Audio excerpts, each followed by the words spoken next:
Hello friends, നമസ്കാരം. പുതിയൊരു വീഡിയോയിലേക്ക് എല്ലാവർക്കും സ്വാഗതം. കഴിഞ്ഞ വീഡിയോയിൽ പറഞ്ഞു തന്ന അറിവ് നിങ്ങൾക്ക് എല്ലാവർക്കും മനസ്സിലാണെന്ന് ഞാൻ കരുതുന്നു. ഇന്നത്തെ വീഡിയോയിലൂടെ ഞാൻ പറഞ്ഞു തരാൻ പോകുന്ന അറിവ് VLOOKUP എന്നൊരു ഫംഗ്ഷൻ യൂസ് ചെയ്തുകൊണ്ട് സ്റ്റുഡൻസ് ഫീ മാനേജ്മെൻറ്റ് എങ്ങനെ ക്രിയേറ്റ് ചെയ്യാം എന്നതാണ്. ഇതിനായിട്ട് ഞാൻ 2 ഡേറ്റകൾ ക്രിയേറ്റ് ചെയ്തിട്ടുണ്ട്. ഷീറ്റ് 1-ൽ ഒരു ഡേറ്റ ക്രിയേറ്റ് ചെയ്തിട്ടുണ്ട്, അതുപോലെ തന്നെ ഷീറ്റ് 2-ലും ഒരു ഡേറ്റ ക്രിയേറ്റ് ചെയ്തിട്ടുണ്ട്.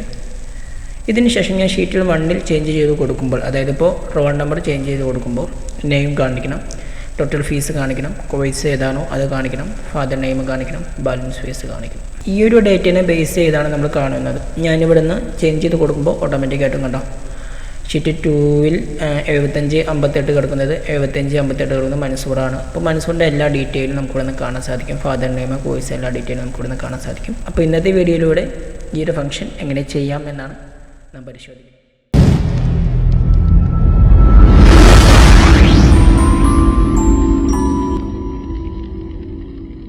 വീഡിയോ ഇഷ്ടപ്പെട്ടാൽ ലൈക്ക് ചെയ്യണം, ഷെയർ ചെയ്യണം, സബ്സ്ക്രൈബ് ചെയ്യണം, മറ്റുള്ള ഫ്രണ്ട്സിന് വേണ്ടി ഷെയർ ചെയ്യണം. അപ്പോൾ നേരെ നമുക്ക് വീഡിയോയിലേക്ക് പോകാം. ഇതിനായിട്ട് ഞാൻ പുതിയൊരു ഷീറ്റ് ക്രിയേറ്റ് ചെയ്തു.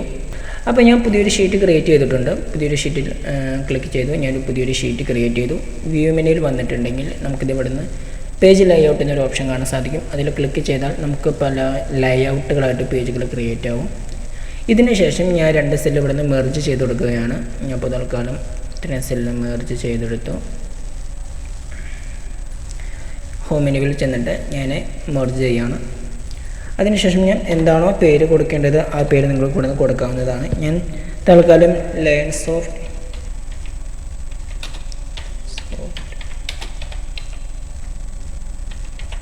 കമ്പ്യൂട്ടർ എഡ്യൂക്കേഷൻ ജസ്റ്റ് ഒന്ന് ഞാൻ ബോൾഡ് ആക്കുന്നു, അലൈൻമെൻറ്റ് ചെയ്യുന്നു. ഞാൻ ജസ്റ്റ് ഒന്ന് സൈസ് കൂട്ടി കൊടുക്കുന്നു. സെല്ലുകൾക്ക് ഞാനൊരു കളർ കൊടുക്കുന്നു. ഇതിന് ശേഷം ഞാൻ കുറച്ച് കാര്യങ്ങൾ എൻ്റർ ചെയ്ത് കൊടുക്കുന്നു. സെല്ല് സെലക്ട് ചെയ്തു, മെർജ് ചെയ്തു. ഞാൻ അതിനുള്ളിൽ റോൾ നമ്പർ എന്ന് ടൈപ്പ് ചെയ്തു. ഇതിന് ശേഷം അടുത്ത സെല്ലും സെലക്ട് ചെയ്തു, ഞാൻ മെർജ് ചെയ്തു. അതിനുള്ളിൽ ഞാൻ നെയിം എന്ന് കൊടുത്തു, എൻ്റർ അടിച്ചു. അതിനുശേഷം വീണ്ടും അടുത്ത സെല്ല് സെലക്ട് ചെയ്തു, മെർജ് ചെയ്തു. ഞാൻ ടോട്ടൽ ഫീസ് എന്ന് കൊടുക്കാണ്. ഇതിന് ശേഷം ഞാൻ തൊട്ടപ്പുറത്തായിട്ട് സെല്ല് സെലക്ട് ചെയ്തു, മെർജ് ചെയ്തു, കോഴ്സ് എന്ന് ടൈപ്പ് ചെയ്തു. അതിനുശേഷം അടുത്ത സെല്ല് സെലക്ട് ചെയ്തു, മെർജ് ചെയ്തു. ഞാനിവിടെ ഫാദർ നെയിം കൊടുക്കുന്നു.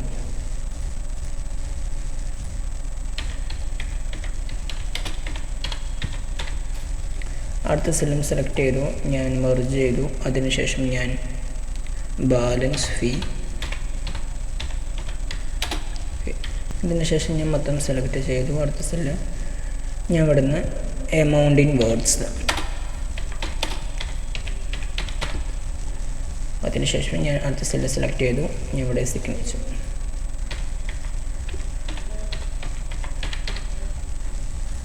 കുറച്ച് ബോൾഡ് ആക്കുന്നു. ഇതിന് ശേഷം ഞാൻ പുതിയൊരു ഷീറ്റ് ക്രിയേറ്റ് ചെയ്തു. അതായത് അടുത്ത ഷീറ്റ് ക്രിയേറ്റ് ചെയ്യുകയാണ്. അടുത്ത ഷീറ്റിലാണ് നമ്മൾ എന്തെല്ലാം കാര്യങ്ങളാണ് വേണ്ടത് അത്രയും കാര്യങ്ങൾ ഞാൻ ഇവിടെ നിന്ന് ടൈപ്പ് ചെയ്ത് കൊടുക്കുന്നത്. ആദ്യമായി തന്നെ ഞാൻ ഇവിടെ നിന്ന് റോൾ നമ്പർ കൊടുക്കുന്നു. Roll number.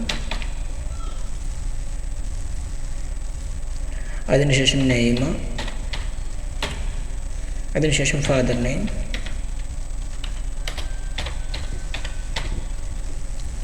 ജസ്റ്റ് ഒന്ന് സ്ത്രീയിൽ ഡബിൾ ക്ലിക്ക് ചെയ്തിട്ടുണ്ടെങ്കിൽ നമുക്ക് ആ ഗ്യാപ്പ് അറേഞ്ച് ചെയ്തെടുക്കാൻ സാധിക്കും. കോഴ്സ്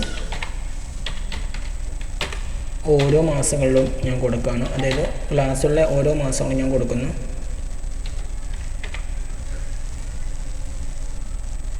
ജസ്റ്റ് ഒന്ന് ഡ്രാഗ് ചെയ്താൽ മതി.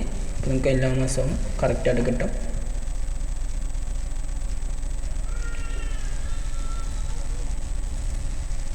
ഇതിന് ശേഷം ടോട്ടൽ ഫീസ്.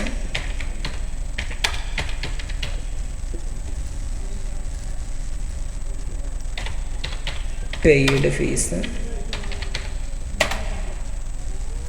Balance fees.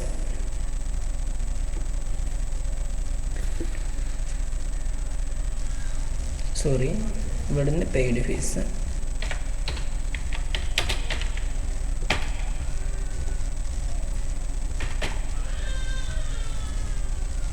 ഇവിടുന്ന് ബാലൻസ് ടോട്ടൽ ഫീസ്. ഓരോ റോൾ നമ്പർ കൊടുക്കാണ്. ഞാൻ 1091 10 19 78. നിങ്ങൾക്ക് ഇഷ്ടമുള്ള റോൾ നമ്പർ കൊടുക്കാം കേട്ടോ. ഞാൻ ജസ്റ്റ് ഒരു സാമ്പിൾ പോലെ കാണിക്കുന്നുള്ളൂ. നെയിം,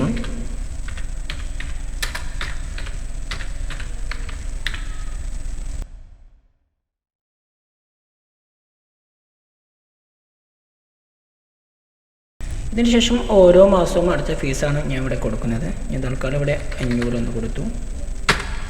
രണ്ടാം മാസം 500. ഞാൻ കുറച്ച് മാസത്തേക്ക് കൊടുക്കുന്നില്ല. ഇതിന് ശേഷം കൊടുന്ന് പെയ്ഡ് ഫീസ് കാണുന്നതിനായിട്ട് ഇക്വൽ ടു സം, അതായത് പെയ്ഡ് കോളം എന്നൊരു കോളത്തിൽ ഇക്വൽ ടു സം എന്നടിക്കാം. ഫംഗ്ഷൻ ആക്ടിവേറ്റ് ചെയ്യുന്നു.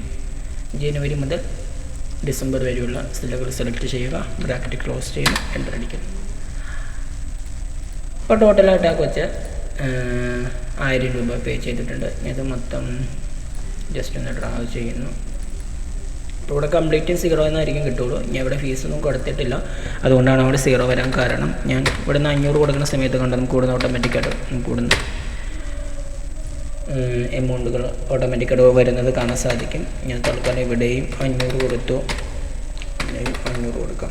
അപ്പോൾ നമുക്ക് ഈ രീതിയിൽ എമൗണ്ടുകൾ കാണാൻ സാധിക്കും, അതായത് ഓട്ടോമാറ്റിക്കായിട്ട് വരുന്നത് കാണാൻ സാധിക്കും. ഇതിന് ശേഷം ഞാൻ ഇവിടുന്ന് ടോട്ടൽ ഫീസ് കൊടുക്കുകയാണ്. ടോട്ടൽ ഫീസ് ഞാൻ എല്ലാവർക്കും 6000 രൂപ തന്നെയാണ് കൊടുക്കുന്നത്. ഞാൻ തൽക്കാലം അതും സെലക്ട് ചെയ്ത് കൊടുത്തു. ഇതിന് ശേഷം കൊടുക്കുന്ന ബാലൻസ് ഫീസ് കാണണം. ബാലൻസ് ഫീസ് കാണുന്നതിനായിട്ട് equal to total fees minus paid fees. 5000 രൂപ ബാലൻസ് ഉണ്ട്. ഓക്കെ, ഇനി ഈ ഒരു സെല്ലുകൾക്ക് എന്തെങ്കിലും ഒരു വ്യത്യാസം വരുത്തി കൊടുത്തിട്ടുണ്ടെങ്കിൽ ഓട്ടോമാറ്റിക്കായിട്ടും ഇവിടെയും വ്യത്യാസം വരുന്നത് കാണാൻ സാധിക്കും. ഓക്കെ, അപ്പോൾ മനസ്സിലായെന്ന് കരുതുന്നു. ഇങ്ങനെയൊരു ഡേറ്റ യൂസ് ചെയ്തിട്ട് നമുക്ക് ഇവിടുന്ന് ഇപ്പോൾ ഒരു സ്റ്റുഡൻസിനെ വിലയിരുത്തുക എന്ന് ചോദിച്ചാൽ കുറച്ച് ബുദ്ധിമുട്ടുള്ള കാര്യം തന്നെയാണ്. ഓരോ സ്റ്റുഡൻസിനെയും കണ്ടുപിടിക്കുക എന്ന് വെച്ചാൽ കുറച്ച് ബുദ്ധിമുട്ടുള്ള കാര്യം തന്നെയാണ്. അപ്പോൾ ഈ ഒരു ഷീറ്റിൽ ഞാൻ ഒരു റോൾ നമ്പർ കൊടുക്കുന്ന സമയത്ത് ആ ഒരു സ്റ്റുഡൻസിനെ ബേസ് ചെയ്തുള്ള എല്ലാ ഡീറ്റെയിലും നമുക്ക് ഇവിടെ കിട്ടണം. ഇതിനായിട്ട് ഞാൻ ഇവിടെ നിന്ന് ആദ്യമേ തന്നെ എന്ത് ചെയ്യുന്നു, ഷീറ്റ് 2 ക്ലിക്ക് ചെയ്തു. ഈ റോൾ നമ്പർ മൊത്തം സെലക്ട് ചെയ്യുന്നു. ഫോർമുല എന്നൊരു ഓപ്ഷനിൽ വരിക. ഡിഫൈൻ എന്നൊരു ഓപ്ഷൻ കാണാൻ സാധിക്കും. ഡിഫൈൻ നെയിം എന്നൊരു ഓപ്ഷൻ കാണാൻ സാധിക്കും. അതിൽ ക്ലിക്ക് ചെയ്തിട്ട് ഇവിടെ നിന്ന് റോൾ നമ്പർ എന്ന് കൊടുക്കുന്നു. റോൾ വീണ്ടും റോളിനെ ഞാൻ കൊടുത്തതാണ്. ഇവിടെ നിന്ന് തൽക്കാലം 6 എന്ന് കൊടുക്കും. ഓക്കെ, പ്രസ് ചെയ്തു. ഷീറ്റ് 4 വന്നു. വീണ്ടും ഡേറ്റ വാലിഡേഷനിൽ ഡേറ്റ വാലിഡേഷൻ ക്ലിക്ക് ചെയ്യുന്നു. എനി വാല്യൂ മാറ്റി ഞാൻ ലിസ്റ്റ് ആക്കുന്നു. സോയ്സ് എന്ന കോളത്തിൽ ക്ലിക്ക് ടു 6 എന്ന് ടൈപ്പ് ചെയ്തു. ഓക്കെ പ്രസ് ചെയ്തു. അപ്പോൾ നമുക്ക് ഓട്ടോമാറ്റിക്കായിട്ടും ആ റോൾ നമ്പറിൻ്റെ എല്ലാ ഡീറ്റെയിലും കണ്ടോ ഈ രീതിയിൽ ലിസ്റ്റ് മോഡലായിട്ട് കിട്ടിയിട്ടുണ്ട്. അതുപോലെ നമുക്ക് ബാക്കി എല്ലാ കാര്യങ്ങളും VLOOKUP എന്നൊരു ഫംഗ്ഷൻ വെച്ചാണ് ചെയ്യുന്നത്. അപ്പോൾ ഇത്രയും കാര്യങ്ങൾ മാത്രമാണ് ഞാൻ ഇവിടുന്ന് റോൾ നമ്പർ മാത്രമാണ് ലിസ്റ്റാക്കി കൊടുക്കുന്നുള്ളൂ. ബാക്കി എല്ലാ കാര്യങ്ങളും ഞാൻ VLOOKUP എന്നൊരു ഫംഗ്ഷൻ വെച്ചാണ് യൂസ് ചെയ്യുന്നത്. VLOOKUP എന്ന് ടൈപ്പ് ചെയ്യുന്നു. അത് ജസ്റ്റ് ഒന്ന് ഡബിൾ ക്ലിക്ക് ചെയ്ത് ഓപ്പൺ ചെയ്തു. ഇവിടെ ലുക്കപ്പ് വാല്യൂ ചോദിച്ചിട്ടുണ്ട്, ടേബിൾ അറേ ചോദിച്ചിട്ടുണ്ട്, കോളം ഇൻഡെക്സ് നമ്പർ ചോദിച്ചിട്ടുണ്ട്. ലുക്കപ്പ് വാല്യൂ എന്ത് ചെയ്ത് കൊടുക്കാം, നമുക്ക് റോൾ നമ്പറിനെ ബേസ് ചെയ്താണ് കാണുന്നത്. അപ്പോൾ ലുക്കപ്പ് വാല്യൂ എപ്പോൾ എന്തായിരിക്കും, റോൾ നമ്പറിനെ ബേസ് ചെയ്തുള്ള ആ സംഖ്യയായിരിക്കും. കോമ അടുത്തത് ചോദിച്ചിരിക്കുന്നത് ടേബിൾ അറേ ആണ്. ടേബിൾ അറേ നമ്മൾ നേരത്തെ തന്നെ ക്രിയേറ്റ് ചെയ്തിട്ടുണ്ട്. അടുത്ത ഷീറ്റ് ക്ലിക്ക് ചെയ്യുന്നു. ഞാൻ ഈ ഒരു ടേബിൾ അറേ സെലക്ട് ചെയ്യുന്നു. കീബോർഡിൽ F4 പ്രസ് ചെയ്ത് അതിനെ അബ്സല്യൂട്ട് ചെയ്യുന്നു. കോമ വീണ്ടും അടുത്തത് ചോദിച്ചിരിക്കുന്നത് കോളം ഇൻഡെക്സ് നമ്പറാണ്. നമുക്ക് എന്താണ് കാണേണ്ടത്, നെയിമാണ് കാണേണ്ടത്. അപ്പോൾ ഈ ഒരു ഷീറ്റിനെ ബേസ് ചെയ്തുകൊണ്ട് നെയിം എന്നൊരു ഓപ്ഷൻ എത്രാമത്തെ സെല്ലിലൊക്കെ എടുക്കുന്നത് നോക്കി, രണ്ടാമത്തെ സെല്ലിലാണ്. 1 2. ഓക്കെ, അപ്പോൾ നമുക്ക് എന്ത് ചെയ്യാം, 2 എന്ന് ടൈപ്പ് ചെയ്യാം. വീണ്ടും ബ്രാക്കറ്റ് ക്ലോസ് ചെയ്തു, എൻ്റർ അടിച്ചു. എൻ്റർ അടിക്കുമ്പോൾ കണ്ടോ ഓട്ടോമാറ്റിക്കായിട്ടും 1978 എന്നൊരു സെല്ലിൽ വ്യക്തി ഓട്ടോമാറ്റിക്കായിട്ട് കണ്ടോ മൻസൂറായിരിക്കും. ഓക്കെ, ഇനി ഇതിന് ശേഷം ഫാദർ നെയിം കാണണം, അതുപോലെ ബാക്കിയുള്ള ഡീറ്റെയിൽ ഓട്ടോമാറ്റിക്കലി കൂടുന്ന കാണണം. അതിനായിട്ട് നമുക്ക് എന്ത് ചെയ്യാം, വീണ്ടും ഇക്വൽ ടു VLOOKUP എന്ന് ടൈപ്പ് ചെയ്തു. ലുക്കപ്പ് വാല്യൂ എപ്പോഴും ഇത് തന്നെ, കോമ ടേബിൾ അറേ ചോദിച്ചിട്ടുണ്ട്. നമുക്ക് ടേബിൾ അറേ മൊത്തമായിട്ട് സെലക്ട് ചെയ്ത് കൊടുക്കാം, കോമ. ഇനി അടുത്തത് നമുക്ക് കാണേണ്ടത് ടോട്ടൽ ഫീസാണ്. അപ്പോൾ ടോട്ടൽ ഫീസ് എന്നൊരു ഓപ്ഷൻ ഈ ടേബിൾ അറേനെ ബേസ് ചെയ്ത് നോക്കുമ്പോൾ എത്രാമത്തെ സെല്ലിലാണെന്ന് നോക്കാം. 1 2 3 4 5, 6, 7, 8, 9, 10, 11, 12, 13, 14, 15, 16, 17, 18, 19. അപ്പോൾ എന്ത് ചെയ്യാം 19 എന്ന് ടൈപ്പ് ചെയ്ത് ബ്രാക്കറ്റ് ക്ലോസ് ചെയ്ത് അപ്പോൾ ടോട്ടൽ ഫീസ് നമുക്ക് എത്ര കിട്ടി 6,000 രൂപ കിട്ടി. ഓക്കെ, അതുപോലെ നമുക്ക് എന്ത് ചെയ്യണം കോഴ്സ് കാണണം, ഫാദർ നെയിം കാണണം, ബാലൻസ് ഫീസ് കാണണം. അപ്പോൾ നമുക്ക് എന്ത് ചെയ്യാം വീണ്ടും ഈക്വൽ ടു VLOOKUP എന്ന് ടൈപ്പ് ചെയ്തു. ലുക്കപ്പ് വാല്യൂവിന് മാറ്റമില്ല, അപ്പോൾ അത് സെലക്ട് ചെയ്തു. അടുത്തത് ടേബിൾ അറേ ആണ്. ടേബിൾ അറേ മൊത്തം സെലക്ട് ചെയ്തു.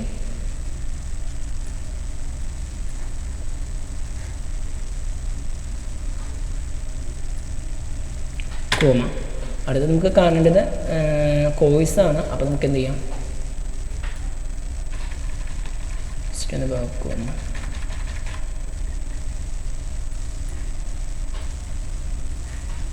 ഇത് മൊത്തം സെലക്ട് ചെയ്തു. F4 comma. കോഴ്സിൻ്റെ ഡീറ്റെയിൽ കിടക്കുന്നത് എത്രാമത്തെ സെല്ലിലാണെന്ന് നോക്കിയാൽ 1, 2, 3, 4. അപ്പോൾ നമുക്ക് എന്ത് ചെയ്യാം 4 എന്ന് ടൈപ്പ് ചെയ്യും. അപ്പോൾ നമുക്ക് എന്ത് ചെയ്യും കോഴ്സ് കിട്ടി. അതുപോലെ നമുക്ക് ഇവിടുന്ന് ഫാദർ നെയിം കാണണം. മെർജ് ചെയ്ത് കൊടുത്തു.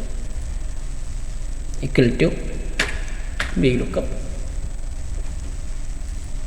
ലുക്കപ്പ് വാല്യൂ മാറ്റമില്ല, അപ്പോൾ അത് തന്നെ സെലക്ട് ചെയ്തു കോമ. വീണ്ടും അടുത്തത് ചോദിച്ചിരിക്കുന്നത് ടേബിൾ അറേ ആണ്. ടേബിൾ അറേ മൊത്തം സെലക്ട് ചെയ്യുന്നു. F4 പ്രസ് ചെയ്യുന്നു കോമ. വീണ്ടും ഇവിടെ നമുക്ക് കാണുന്നത് ഫാദർ നെയിമാണ്. അപ്പോൾ ടേബിൾ ഷീറ്റിനെ ബേസ് ചെയ്ത് നോക്കുമ്പോൾ ഫാദർ നെയിം കാണുന്നത് 1, 2, 3 സെല്ലിലാണ്. നമുക്ക് എന്ത് ചെയ്യാം കോമറ്റ് ചെയ്തതിന് ശേഷം 3 എന്ന് ടൈപ്പ് ചെയ്ത് ബ്രാക്കറ്റ് ക്ലോസ് ചെയ്ത് എൻ്റർ ആണ്. അപ്പോൾ നമുക്ക് ഇവിടെ നിന്ന് എന്ത് ചെയ്യും ഫാദർ നെയിം കിട്ടി. അതുപോലെ നമുക്ക് എന്ത് ചെയ്യാം ബാലൻസ് ഫീസ് കാണാം. അതിനായിട്ട് എന്ത് ചെയ്യും വീണ്ടും ഈക്വൽ ടു VLOOKUP എന്ന് ടൈപ്പ് ചെയ്യുന്നു. ലുക്കപ്പ് വാല്യൂ അത് തന്നെ കോമ. അടുത്തത് ചോദിച്ചിരിക്കുന്നത് ടേബിൾ അറേ ആണ്. ടേബിൾ അറേ ആയിട്ട് എന്ത് ചെയ്യാം ഇത് മൊത്തം സെലക്ട് ചെയ്യാം കോമ. നമുക്ക് കാണേണ്ടത് ബാലൻസ് ഫീസാണ്. അപ്പോൾ നമുക്ക് എന്ത് ചെയ്യാം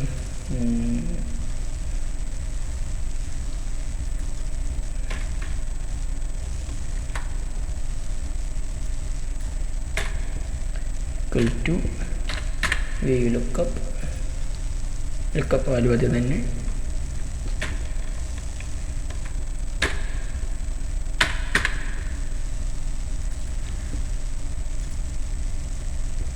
കോമ.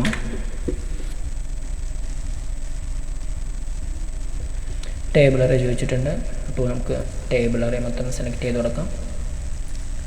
F4 പ്രസ് ചെയ്യുന്നു കോമ ഇടുന്നു.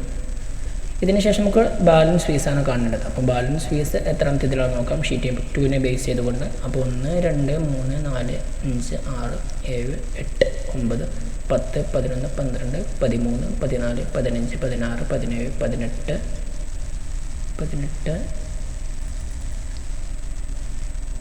അപ്പോൾ നമുക്ക് എന്ത് ചെയ്യാം ഇവിടെ നിന്ന് കോമ ഇട്ടു 18 എന്ന് ടൈപ്പ് ചെയ്ത് ബ്രാക്കറ്റ് ക്ലോസ് ചെയ്യുന്നു എൻ്റർ.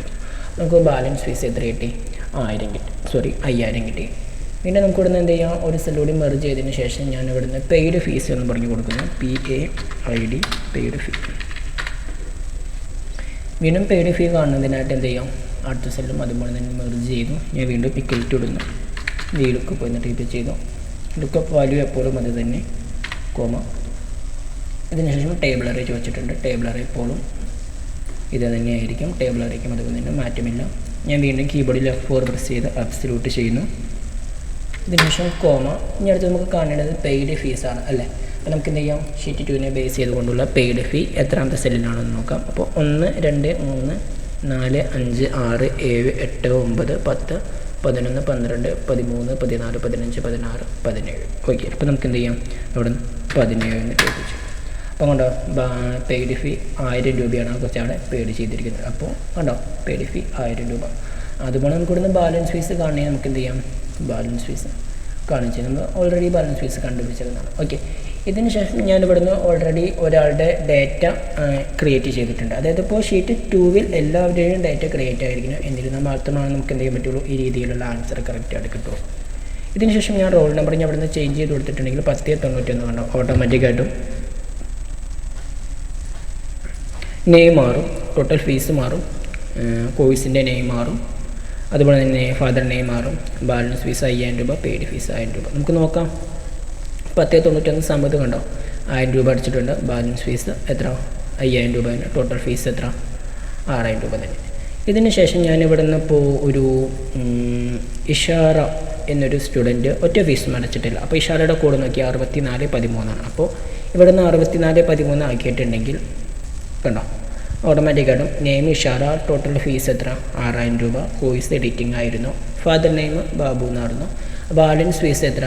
6000 രൂപ തന്നെയാണ്. പെയ്ഡ് ഫീസ് കണ്ടോ 0 ആണ്. ഓക്കെ, ഓരോ കുട്ടികളുടെയും ഡീറ്റെയിൽ നമുക്ക് എന്ത് ചെയ്യാം, കുറച്ചുകൂടി എളുപ്പത്തിന് നമുക്ക് എന്ത് ചെയ്യാൻ പറ്റും, ഈ രീതിയിൽ കാണണമെങ്കിൽ നമുക്ക് എന്ത് ചെയ്യാൻ പറ്റും, കാണാൻ പറ്റും. അപ്പോൾ ഇന്നത്തെ വീഡിയോ ഇഷ്ടപ്പെട്ടെന്ന് കരുതുന്നു. വീഡിയോ ഇഷ്ടപ്പെട്ടിട്ടുണ്ടെങ്കിൽ ലൈക്ക് ചെയ്യണം, ഷെയർ ചെയ്യണം, സബ്സ്ക്രൈബ് ചെയ്യണം, മറ്റുള്ള ഫ്രണ്ട്സിലേക്ക് വേണ്ടി ഷെയർ ചെയ്യണം. അപ്പോൾ പുതിയൊരു വീഡിയോയിൽ പുതിയൊരു അറിവ്